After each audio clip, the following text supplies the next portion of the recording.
야고보서 1장 18절 말씀에 보면 야고보 사도가 여러 가지 시험, 박해 가운데 있는 성도들에게 어쩌면 최고의 축복의 말씀으로 저들을 위로하고 격려하고 있는 대목이 나옵니다.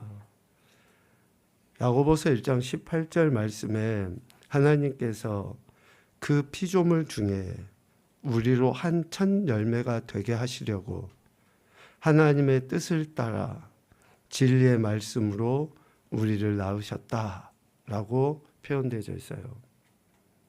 오늘 저와 여러분에게 하나님이 주신 최고의 축복이 뭐냐면 나 같은 인생을 우리를 구원하여서 하나님의 자녀가 되게 하셨다라고 하는 그 어떤 것과도 비교할 수 없고 바꿀 수 없는 최상의 축복을 야고보 사도는 박해를 피해 흩어져서 힘겹게 살아가는 저들에게 위로하고 격려하고 있습니다. 이 18절 말씀에는 크게 세 가지의 의미를 담고 있어요. 첫 번째는 하나님은 창조주이시다. 여러분 믿습니까? 하나님은 창조주이시다. 그리고 그 창조주이신 하나님께서 나를 피조물 중에서 첫 열매가 되게 하시려고 하나님의 뜻을 따라 특별하게 선택하셨다라고 두 번째로 이야기해요. 그러니까 저와 여러분의 지금 신앙과 삶이 또 어쩌면 내가 세상 사람들과 뭔가 비교했었을 때 모자랄 수도 있고 오늘 야고보서에 나온 것처럼 가난할 수도 있고 남루한 옷을 입을 수도 있고 여러 가지 외적인 형태들이 있을 수 있어요.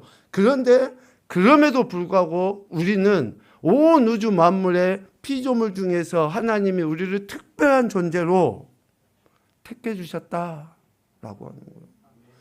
여러분 우리는 무엇과도 비교할 수 없는 이런 엄청난 복을 받은 존재다라는 것을 이야기해요. 그런데 이 하나님의 뜻, 즉 특별하게 선택하신 하나님의 뜻은 진리의 말씀으로 이루어졌다라고 이야기해요. 진리의 말씀으로. 결국 하나님께 부름을 받은 자들, 즉 첫 열매가 된 자들은 이제는 옛 성품을 버려버리고 새로운 피조물이 되었다라는 것을 야고보 사도는 믿음을 지키려고 애쓰고 있는 자들에게 격려하고 있는 거죠. 이 분명한 사실을 우리 그리스도인들이 알 수 있는 방법이 뭐냐? 오늘 우리가 이 분명한 사실, 이 엄청난 축복을 어떻게 해서 알 수 있느냐? 지금 제가 이야기하는 것으로 여러분들이 아는 것은 극히 미미해요. 우리가 각각이 어떻게 알 수 있느냐? 이미 우리 마음에 심어진 하나님의 말씀, 즉 21절에서 이야기하는 것처럼 너희 영혼을 능히 구원할 바 마음에 심어진 말씀을 통해서 우리는 이러한 특별한 선택을 받고 하나님의 자녀가 되었다고 하는 이 엄청난 특권을 우리는 깨달아 알 수 있어요. 그래서 여러분들이 시시로 하나님의 말씀을 읽어가면서 내가 하나님의 은혜에 의하여 구원받은 특별한 존재라고 하는 것을 날마다 확신해 가야 된다라는 것이죠. 이렇게 우리 영혼에 심겨져 있는 하나님의 그 말씀, 그 말씀을 대하는 태도, 그러니까 구원의 확신을 가지고 날마다 하나님의 자녀로 살아가기 위한 우리의 태도가 19절 그리고 21절, 22절에서 이야기해요. 1장. 첫째는 듣기는 속해야 돼요.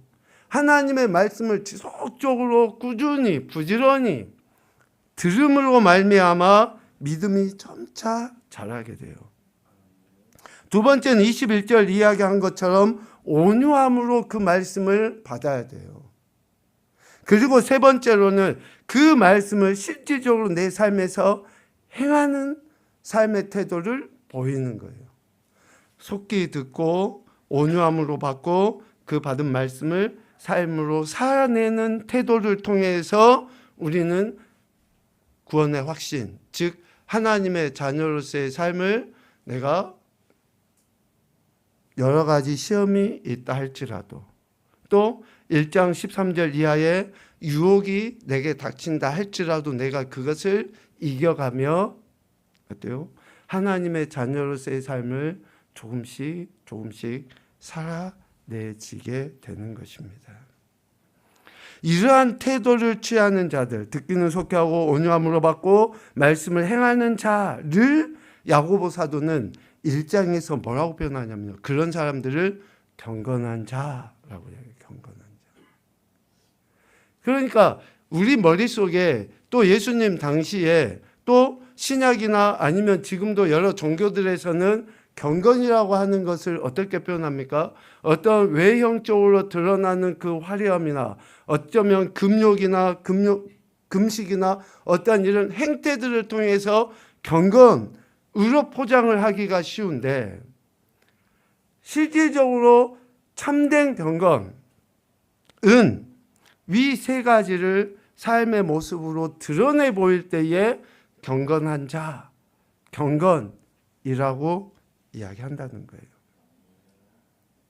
문안 받기 위해서 뒷짐지고 어슬렁 다니는 것이 경건이 아니고 화려하게 수놓은 것을 가지고 내가 이마만큼 소유했다라고 하면서 드러내 보이는 것이 경건이 아니라 그래서 1장 27절에 뭐라고 이야기합니까? 하나님 아버지 앞에서 정결하고 더러움이 없는 경건은 하면서 고아 과부를 환난 중에 돌보고 특별히 자기를 지켜 세속에 물들지 아니하는 그것이 진짜 경건이다 라고 야고보 사도는 가르치고 있습니다. 여기 있는 저와 여러분이 구원받은 하나님의 자녀인 것을 썩지 아니하고 영원토록 있는 하나님의 말씀을 통해서 확인하시고 확신하실 수 있기를 소망합니다. 베드로 장로가 우리에게 권면해 주는 말씀의 핵심이 바로 그거예요. 너희가 구원받았냐? 하나님의 자녀냐? 백성이냐? 천국을 소망하냐? 그래. 안 믿는 사람들도 그런 생각을 가지고 이 땅에서 살아가요. 그런데 예수 그리스도를 믿는 우리들은 영원토록 있는 그 하나님의 말씀을 통해서 야고보 사도도 표현한 것처럼 너희 영혼을 능히 구원할 바 마음에 심겨진 말씀을 통해서 우리가 하나님의 자녀고 백성이라고 하는 그런 확신을 갖게 되고 삶의 현장에서 그것을 증명해 보이는 확인의 작업들이 지속적으로 일어난다라고 하는 것을 이야기하고 있습니다. 오늘 우리가 읽은 야고보서 2장 1절부터 13절까지의 말씀은 이렇게 하나님의 말씀에 의해 구원받은 인생들이 삶의 모든 관계와 상황 속에서 하나님의 말씀을 실제적으로 드러내 보이는 경건한 자의 삶을 살아가도록 하기 위해 권면해 주는 말씀이라고 할 수 있습니다. 지금 우리가 살아가고 있는 이 시대 또 속한 공동체 안에서 진짜 경건한 자가 어떤 자인가라는 것을 교훈해 줘요. 오늘 말씀을 통해 크게 두 가지를 생각을 해봐야 됩니다. 첫째는 경건한 자는 믿음을 가진 존재라는 것을 인식하는 자가 경건한 자라는 거예요. 믿음을 가진 자, 내가 믿음을 가진 존재라는 것을 인식하며 살아가는 자. 두 번째는 오늘 본문의 대부분을 할애해서 이야기하는데 2장 1절 이하의 이야기예요. 사람을 차별하여 대하지 말라. 앞서 1장 27절에 이야기한 것처럼 고아와 과부를 그 환난 중에 돌보는 그러한 삶의 태도가 실질적으로 드러나 보이는 것이 경건한 자다라고 하는 그 말씀을 풀어서 가르쳐주고 있습니다. 첫 번째는 믿음을 가진 존재라는 것을 인식해야 된다라고 했죠. 믿음을 가진 것. 야고보 사도는 지금 1장 1절에서 이야기하는 것처럼 흩어져 있는 12지파, 그러니까 예수 그리스도를 믿는 것 때문에 박해를 받고 목숨을 지키기 위하여 뿔뿔이 흩어져서 다른 나라에 살거나 아니면 동굴 속이나 토굴 속에 숨어서 목숨을 부지해가고 있는 그 그리스도인들, 여러 가지 시험을 당하고 있는 그들에게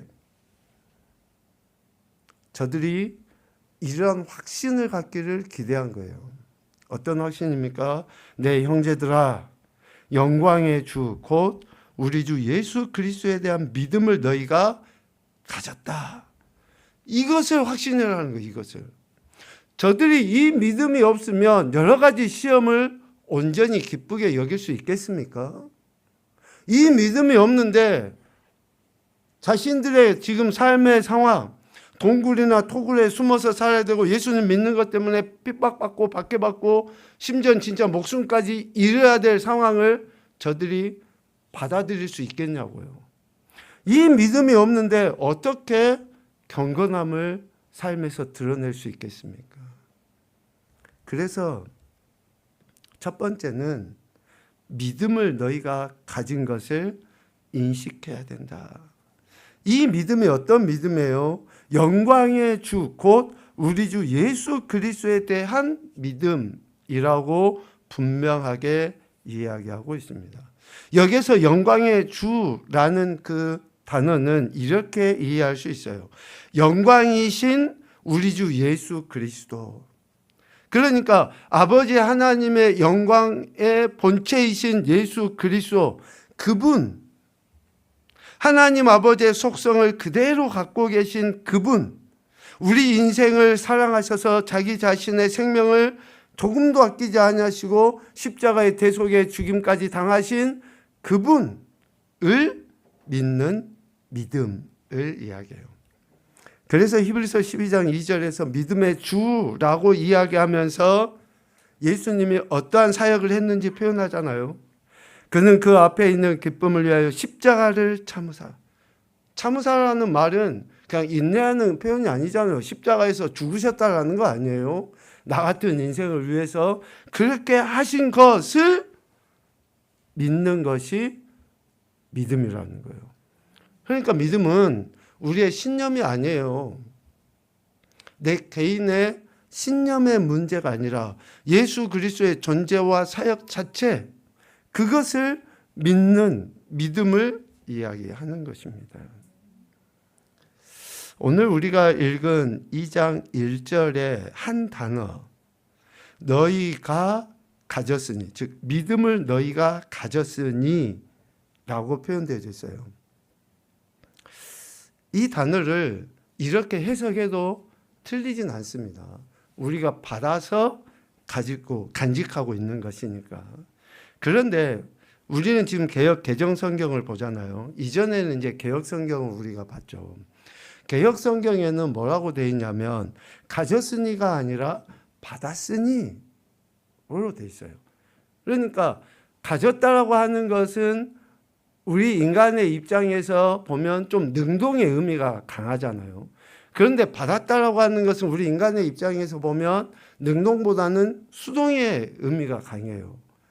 이 수동의 의미가 명확하게 표현된 게 에베소서 2장 8절 9절 말씀이잖아요. 믿음에 대해서 이야기할 때는. 그러니까 영광의 주이신 예수 그리스도, 하나님의 속성에 의해서 우리 인생을 사랑하기 위해 십자가의 대속의 죽임을 당하신 그 주님을 우리는 믿게 된 거예요. 하나님의 은혜에 의하여 믿게 된 거라고요.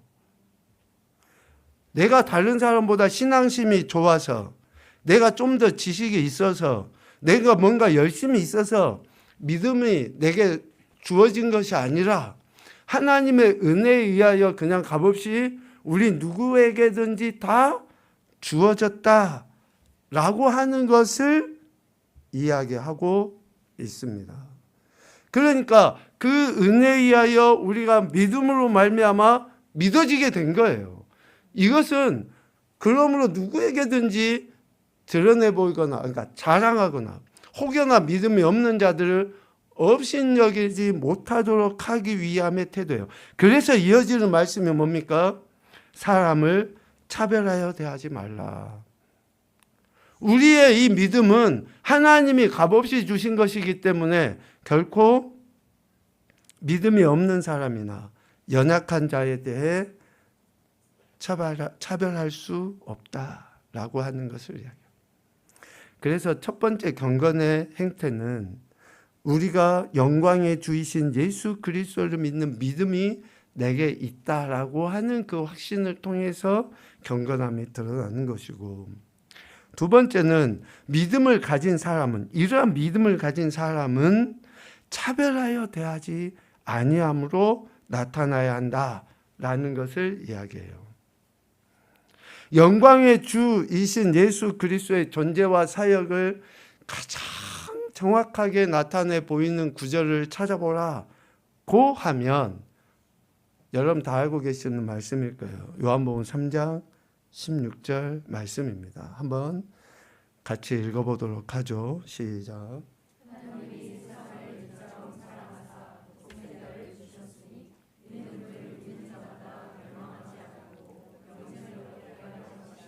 아멘. 이 말씀의 핵심은 뭡니까? 믿는 자마다 멸망하지 않고 영생을 얻게 된다는 거예요. 다시 말하면 예수 그리스도를 믿을 수 있는 자격이 누구에게나 주어졌다라는 것이고, 또 달리 표현해 보면 예수 그리스도를 믿는 누구든지 영원한 생명을 얻게 된다라고 요한복음 3장 16절에서 이야기합니다. 오늘 야고보서의 표현으로 바꿔보면 요한복음 3장 16절 이 말씀은 예수 그리스도를 믿는 믿음을 가진 자는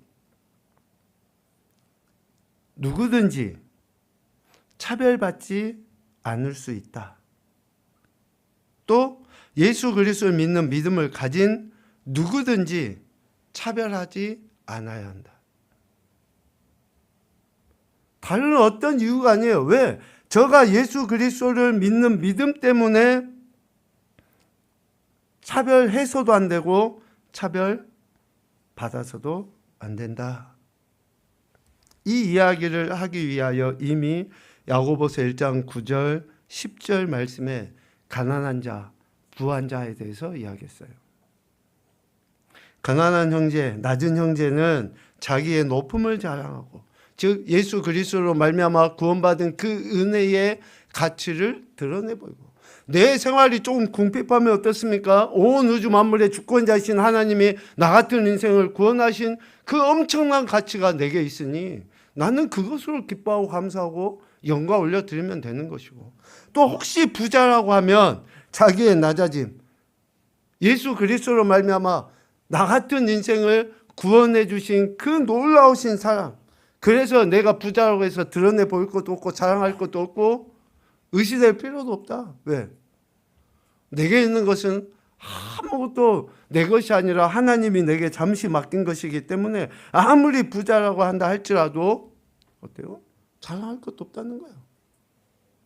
그 이유를 1장 10절 하반부에 이야기하잖아요. 이는 그가 풀의 꽃과 같이 지나갑니다. 가난한 자, 낮은 형제, 부한 자, 건강한 자 다 풀의 꽃과 같아요. 벌써 2026년도 달려고 우리는 생각하고 있잖아요. 여러분, 저희가 어렸을 때 2020년도 막 이러잖아요. 그러면 서기 2020년도에 온 우주 막 왔다 갔다 하고 막 공상과학영화 뭐 이런 것들 많아 생각하잖아요. 그런데 지금 우리가 그 시대를 살아가고 있다니까요. 이것도 금방 지나갑니다. 금방. 풀의 꽃과 같이 지나가 버려요. 지금 우리가 뭐 남들보다 조금 부유합니까? 자랑할 거 없어요. 우리가 남들보다 조금 가난합니까? 뭐 되게 막 아파하고 힘들어할 필요 없어요. 금방 지나가요. 하나님께서 이렇게 우리에게 주신 이 은혜, 예수 그리스도를 믿는 믿음을 우리에게 허락하신 것에 대해서 감사, 찬양, 영광 올려드리는 사명은 누구에게나 동일하게 주어졌다라고 하는 것을 이야기합니다. 그래서 사람을 차별하여 대하지 말라라고 분명하게 권면해요. 여기서 차별하여 대하다 라고 하는 말은 외모로 취하다라는 그런 의미예요. 외모로 취하다. 한 사람에게 얼굴을 들다. 그러니까 차별하다라는 말의 의미가, 어원의 의미가 그거예요. 한 사람에게만 얼굴을 향하는 거예요. 이것이 차별한 거예요. 영적인 의미로 보면 여러분들이 더 잘 이해하실 거예요. 우리는 우상이나 악한 것들을 차별해야 돼요. 그것은. 왜? 우리는 오직 하나님만 바라보며 하나님만 향해야 되기 때문에 그런 거예요. 이러한 차별이 예수 그리스도를 믿는 형제들 안에, 관계 안에서는 일어나서는 안 된다라는 것을 이야기해요. 차별하여 대하지 말라라고 하는 그 말씀은 같은 상황에서 서로 차별을 두고 대하는 행동을 해서는 안 된다. 왜 그렇습니까? 왜? 하나님께서는 절대로라는 단어를 붙여도 될 것 같아요. 절대로 외모로 사람을 평가하거나 판단하지 않으셔요. 절대로. 외적인 조건을 가지고 하나님은 우리를 평가하지 않습니다. 사무엘상 16장 7절 말씀은 읽기 잘 하실 텐데 우리 한번 큰 소리로 읽어봅시다. 시작. 여호와께서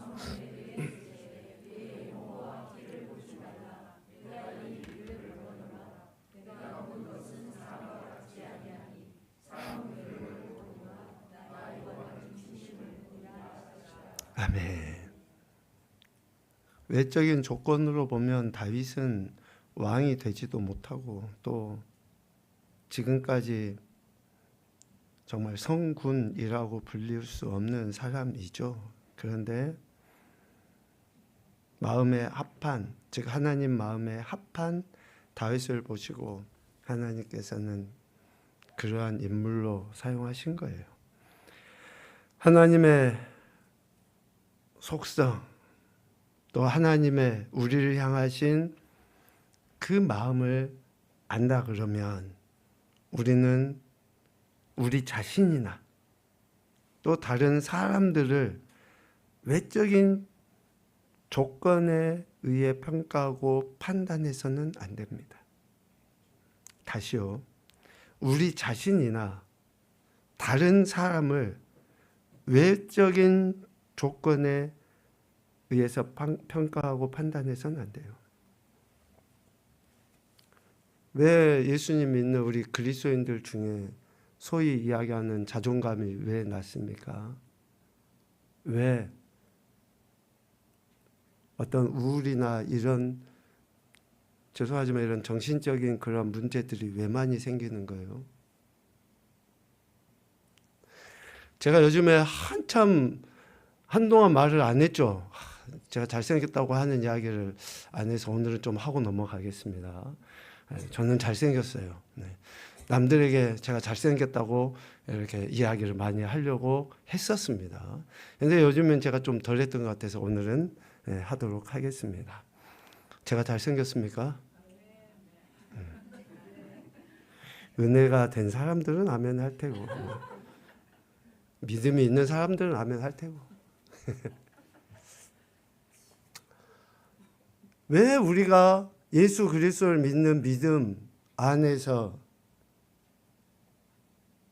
우리는 다른 사람에 대해서 평가하고 판단만 생각하지만 미안한데 우리 자신 스스로가 내가 어떠한 존재인지 여러분 성경의 그 구조를 한번 자세히 살펴보세요. 오늘 2장 1절 말씀은 매우 중요한 이야기예요. 첫 번째 예수 그리스도에 대한 믿음이 내 안에 있는 사람들이 차별하지 않아요. 내 자신을 있는 그대로 제대로 볼 뿐만 아니라 내가 어떠한 존재인지를 확신하는 사람들이 믿음을 가진 자들이에요. 그런 사람들은 다른 사람을 차별하지도 않고 차별받을 만한 그러한 심적 상태가 되질 않아요. 자존감이 왜 낮아요? 왜? 이야기했잖아요. 여러분들은 예수 그리스도의 피값으로 산 온 우주 만물보다 더 크고 위대하신 주님의 피값으로 여러분을 사서 하나님의 자녀 되게 하셨는데 왜 여러분들의 가치를 스스로 깎아내리고 우울해지고 그러냐고요. 이것을 설명하기 위하여 오늘 야고보 사도는 2절 이하의 많은 부분을 할애해서 이야기해요. 단순히 사람을 차별하여 대하지 말라라는 그 말에서 머물지 않고 이것을 설명하고 있어요. 이것이 1장 9절과 10절 말씀의 확장판이라고 해도 틀리지는 않을 것입니다. 만일 너희 회당은 당시에 예배드리는 처소라고 할 수 있죠. 예배드리러 와요. 예배드리러 사람들이 모여요. 그런데 예배드리러 모인 무리, 즉 동일한 목적을 가지고 모였잖아요. 그런데 동일한 목적을 가지고 모였는데 어떤 사람은 금가락지를 끼고 아름다운 옷을 입은 사람도 있고 또 어떤 사람은 남루한 옷을 입은 가난한 사람도 있을 수 있다는 거예요. 동일한 목적을 갖고 온 사람들을 향해 아름다운 옷을 입은 자를 보고는 어때요? 좋은 자리에 앉도록 이렇게 안내를 하지만 가난한 자, 남루한 옷을 입은 사람한테는 거기 서 있든지 말든지 저기 구석탱이에 앉아 있든지 관심도 안 가져요. 동일한 목적을 가지고 한 사람만 바라보는 것을 차별하다라고 이야기했잖아요. 외모로 보는 것이다 라고 이야기했잖아요. 그러니까 예배드리러 오는 사람에 대해서 이러한 다른 행태의 모습이 있다고 해서 차별해서는 안 된다. 왜? 4절 차별하는 것은 뭡니까? 악한 생각으로 판단하는 것이기 때문에 그렇다. 9절 죄를 짓는 것이고 율법에 의해 범법자로 정죄함을 받게 되기 때문에 그렇다. 그래서 차별하지 말아라. 예배드리러 오는 누구든지 하나님께 찬양과 경배 올려드리기 위한 이 한 목적을 갖고 있기 때문에 외모로 평가하고 판단하는 죄를 범해서는 안 된다라는 거예요. 이렇게 차별하지 말아야 된다라고 이야기하면서 오늘 강조하고 있는 부분이 뭐냐면 차별하지 않는 것이 곧 최고의 법을 지키는 것이다 라고 8절에서 가르쳐주고 있어요. 차별하지 않는 것이 최고의 법을 지키기 위해서 우리는 뭐가 어쩌고 뭐가 어쩌고 하면서 여러 가지를 지키려고 해요. 꼭 예수님 앞에 나온 율법 교사와 같이 율법 교사가 예수님께 질문을 하잖아요. 선생님, 율법 중에서 어느 계명이 가장 큽니까? 라고 질문을 해. 왜? 자기 의를 드러내고 싶으니까 내가 이것도 지켰고 저것도 지켰고 이것도 했는데 더 큰 계명이 있으면 나는 그것도 충분히 지킬 수 있으니 말해 보십시오. 지금 그런 이야기 아니에요? 그런데 예수님이 하시는 말씀이 뭡니까? 마태복음 22장 37절부터 39절까지 두 가지의 이야기예요. 크고 첫째 되는 계명과 둘째의 계명을 이야기해요. 하나님을 사랑하고 이웃을 사랑하라. 그런데 하나님을 사랑하고 이웃을 사랑하라고 하신 이 계명은 다른 겁니까? 아니요. 그와 같으니 하나님을 사랑하는 자는 이웃을 사랑하는 동일한 계명으로 예수님께서는 율법 교사에게 이야기해요. 크고 첫째 되는 계명이요 둘째도 그와 같으니 라고 하는 이 구절을 오늘 야고보서 2장 8절 말씀으로 바꿔보면 최고의 법이 바로 하나님 사랑, 이웃 사랑 법이라고 이야기해요. 최고의 법. 최고의 법이라고 하는 이 말씀은 하나님의 법 그 자체가 어떤 것과도 견줄 수 없다. 비교의 대상이 아니다. 라는 것을 의미하죠. 그러니까 하나님의 법은 다른 율법보다 포괄적으로 우리 인간관계를 주장하는 법이기 때문에 최고의 법이라고 하는 거예요. 그러므로 외모로 판단하지 않는 것은 이웃을 내 몸과 같이 사랑하라고 하신 최고의 법을 실천하는 거예요. 실천하는 거예요. 그 이야기를 지금 야고보 사도는 이야기합니다. 상대방을 외모로 구별하지 않는 것은 하나님의 말씀을, 즉 사랑하라고 하신 그 말씀을 우리 삶으로 실천해 보이는 경건이다 라고 가르쳐 주고 있습니다. 간음하지 말라, 살인하지 말라. 우리는 살인하지 말라, 간음하지 말라 그러면 어때요?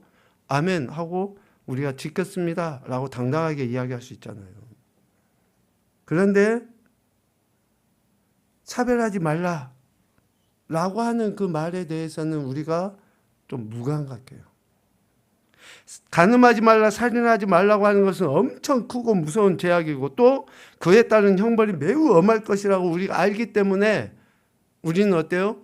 그러한 일은 안 해. 그런데 차별하지 말라고 하시는 그 말씀은 별로 대수롭게 생각을 안 해요. 차별한다든지 외모로 취한다든지 이런 것은 뭐 크게 죄라고 생각도 안 하고 더 은밀하게 내 마음속에 깊은 곳에서는 나는 그래도 그렇지 않아. 나는 사람 차별하지 않아. 라고 하는 그러한 어쩌면 그 교만한 마음이 우리 안에 자리 잡고 있어요. 그렇기 때문에 한편만 바라보는 차별을 서슴없이 행하는 것은 아닌가라는 생각을 해보게 됩니다.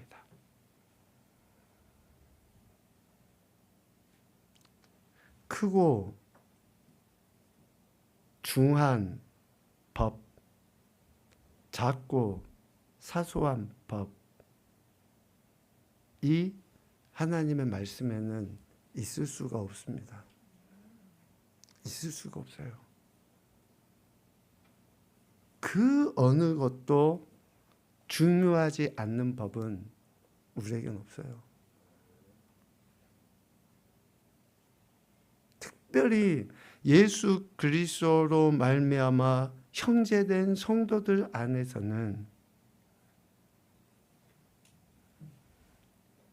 차별하지 아니함으로 인해서 하나님이 우리를 사랑하신 것에 대해, 즉 오늘 13절 말씀처럼 하나님이 우리를 긍휼히 여기신 것에 대해서 우리가 긍휼히 여기는 태도를 나타내 보여야 한다라는 것을 오늘 말씀을 통해서 우리에게 가르쳐 주십니다.